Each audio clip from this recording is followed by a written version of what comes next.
మనకి కొన్ని సందర్భాల్లో సమస్యలు రావచ్చు. కొంతమందికి మహాశ్రమలు వస్తాయి, కొంతమందికి పౌలు గారికి ఎన్నో శ్రమలు వచ్చినాయి, కానీ సేవ చేయటం మానుకోలేదండి. భక్తులకు శ్రమలు వస్తాయి. యోబుకి ఎన్నో శ్రమలు వచ్చినాయి. కుటుంబంలో ఉన్నటువంటి వారు యోబుని వ్యతిరేకించారు. అసలు కుటుంబం తీసి ప్రక్కన పెట్టండి, సొంత భార్య వ్యతిరేకించింది.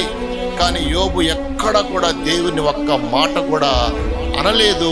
దేవునికి వ్యతిరేకంగా ఒక్క మాట కూడా పలుకకుండా ఉన్నప్పుడు నిజంగా ఒకే మాట అన్నాడు తన భార్యతో, దేవుడు ఇచ్చాడు, దేవుడు ఆ హక్కు దేవునికి ఉంటుంది, దేవుడు ఆశీర్వదిస్తాడు.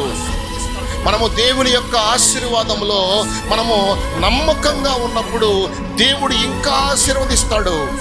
తక్కువ వాటిలో నమ్మకంగా ఉంటే దేవుని ఆశీర్వాదం ఎక్కువ అవుతూ ఉంటుంది. ఇంకా దేవుడు ఆశీర్వదిస్తాడు, ఇంకా బలపరుస్తాడు. ఫైనాన్షియల్గా, స్పిరిచువల్గా, రకరకాలుగా దేవుడు మనల్ని ఆశీర్వదించి బలపరుస్తాడు.